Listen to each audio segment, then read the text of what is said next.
So I'm here with Owen Bennett, the Telegraph's Whitehall editor. Owen, I counted 8 times he said, let's get Brexit done. Because there's no actual policy in there. It's like a long Telegraph column by Boris Johnson. No money being spent. I think the Telegraph readers who've been reading Boris Johnson's columns over the past few years could have done a collage of headlines there that we've had on those columns, because it was, like you said, there was a lot of rhetoric, but there was no real substance there. He talks about Jeremy Corbyn a lot, wanting to fire him off into space. It was full of Boris jokes, but they seemed to fall, I thought, pretty flat in the hall. And there was no big announcement, there was no big reveal, there's no rabbit out of the hat to give some people anything to cheer about. I was struck that he actually read the speech, which means it wasn't ready in time to go on the auto cue.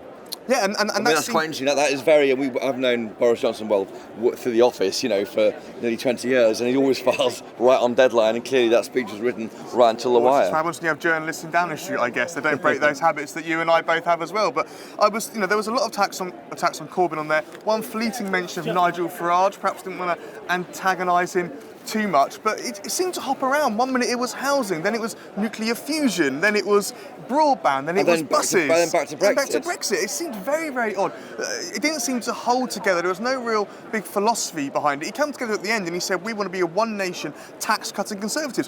Where were the tax cuts then, Boris? Zero. Where were the tax cuts you were going to I've got to say that, Owen, is it not that in modern day politics and the way it's communicated, that speech will be cut up, sliced and diced, put on Facebook. So the fact that it looked like a series of unconnected chapters was weird in the hall, but will make no difference at all to how it's consumed. Exactly.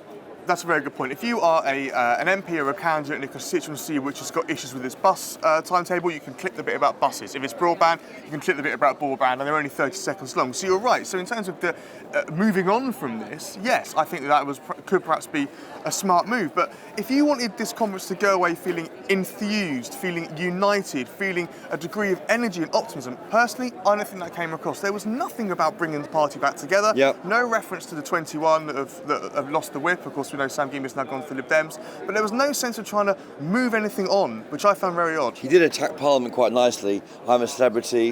While his father, who was in I'm 70, of course, was watching from the side. Yeah, yes. Yeah, and there was a kangaroo's testicle was mentioned. Yes, I mean, he had a little dig at John Bercow, and he had this sort of thing, we want an election, but even that, it felt so like we'd heard it all before, didn't it? What did you think about it? You sat a few I've heard it all before. I mean, I thought where I was sitting, they were queuing, they were standing 20 deep in the hall. Yeah.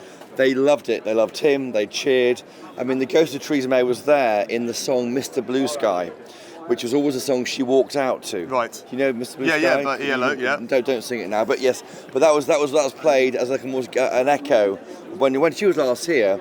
She was given a P45 by that Simon Brodkin character. So she was always around, and they all dutifully applauded. But the party's moved on. Did you not think it was strange that we had Geoffrey Cox introducing Theresa May last year, and I thought that really got the crowd going? Did you think he needed a hype man today, or hype woman today? He needed someone to come out and really hype. And the year before that was Kemi Badenoch, of course, which showed how wide-reaching Theresa May's party was then. But no one was there at all. He sort of crept on. Yes, I thought it was very odd. In a week of Boris Johnson's private life being at the heart of all dominating because of the various allegations about him, to see him hold hands with Carrie Symonds for the first time ever in public, then walking out, and she grabbed his hand twice. I thought that was a bit moving, a bit touching. I always found it quite sad that Boris Johnson became Prime Minister. He's still married to someone else. He's got grown-up children, and no one was there when he was arrived at number 10. The crowning achievement of this man's life, he had no one around him. And I thought it was quite moving to see him hold hands with his girlfriend. Well, he mentioned his mother. I feel sorry for him a bit sometimes. Do you really? Yeah. Okay, well, on a human level, Owen. Well, I don't have any human feelings. So, I thought, bringing his mother into it was quite interesting. We hear a lot about his father. She voted Brexit. Yeah, we heard a lot about his sister in the past as well. So I think acknowledging there's that family tension.